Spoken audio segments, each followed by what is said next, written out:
focus should not be about technology, and this is a very important learning we're focusing on, and we're trying to transport this to our customers and to our partners. Don't focus on the technology, focus on your customer, be customer-centric, know what you want to achieve, know what you want to deliver, and the technology is just a mean and a tool to take you there. The main thing is that we're moving now from hype to reality, I would call it, okay? So last year and the year before was all a hype, basically. Now we're seeing the real project. Now we're seeing when people really mean business and not only hype. We have all those that were interested in cryptocurrency only that have moved away, which is a very good thing for us to be able to deliver value and to deliver the services and the business for our customer. We're now focusing on the real project. And to do this, we're enabling the community, we're enabling all our clients and customer and government organizations that want to go through that transformation journey.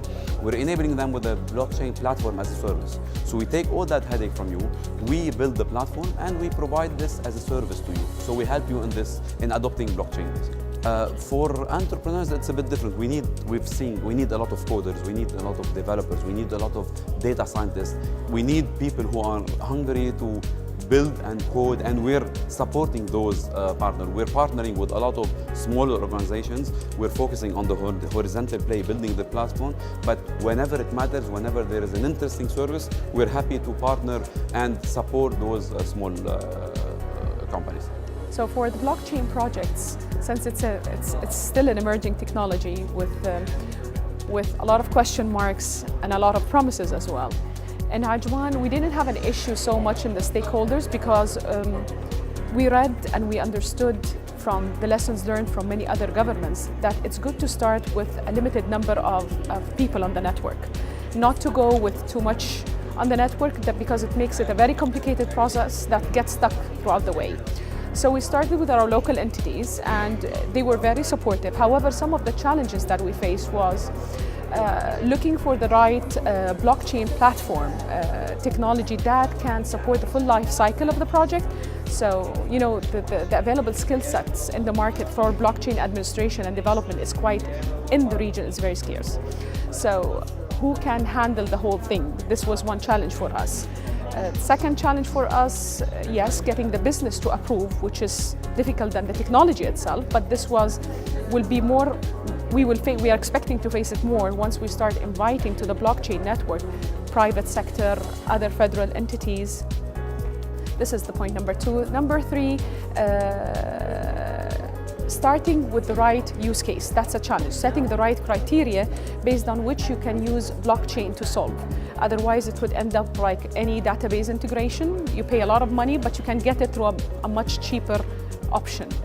Data cleanness and integration is very important. When you build a blockchain, the initial data load comes from all the people in the network. This data needs to be clean, otherwise it will end up garbage in, garbage out. Security aspect is something that is always also taken into consideration. We are hearing that blockchain is very secure. However, we heard about some cryptocurrencies, blockchains that it got hacked. So still it's a question mark. Is it really 100% safe as it claimed to be? So we're experimenting it. But so far it is promising, very, very promising. And we'll hope for the best, inshallah. I'm Nick Spanos. I've been in the space, in the blockchain and the Bitcoin space for a very long time. I opened up the first live currency, Bitcoin cryptocurrency exchange right on Wall Street on the first floor right next door to the New York Stock Exchange back in 2013. At the time I thought it was necessary because the adoption was very slow and Bitcoin was being shown in a very negative light. So we had to educate, reporters and people on how wonderful the technology is, and it looks like it's sprouted. It's everywhere we look around. Blockchain is growing at a feverish pace, and we want to make sure that the permissionless, open, decentralized blockchain is the one that's promoted, not the closed, centralized, permission blockchain. You can drop an Android into a village in Africa, and all of a sudden they have a bank. They can get a microloan. They can work on the internet and get paid. They can buy seeds for their farming. They can raise money for a well or build a school. My friends over at Paxful, Ray and Artur, already built 2 schools in Africa, big ones, with the Bitcoin money that they make from their company.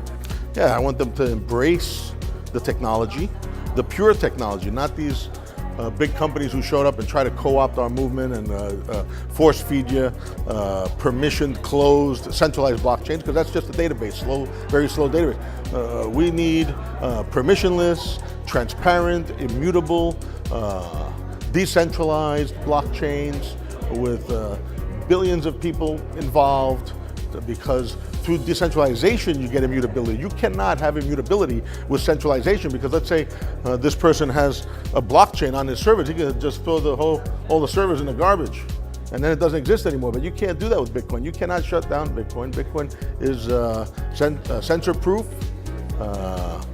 Countries are adopting it. Where there's problem with their currency, people are buying Bitcoin, and this is happening.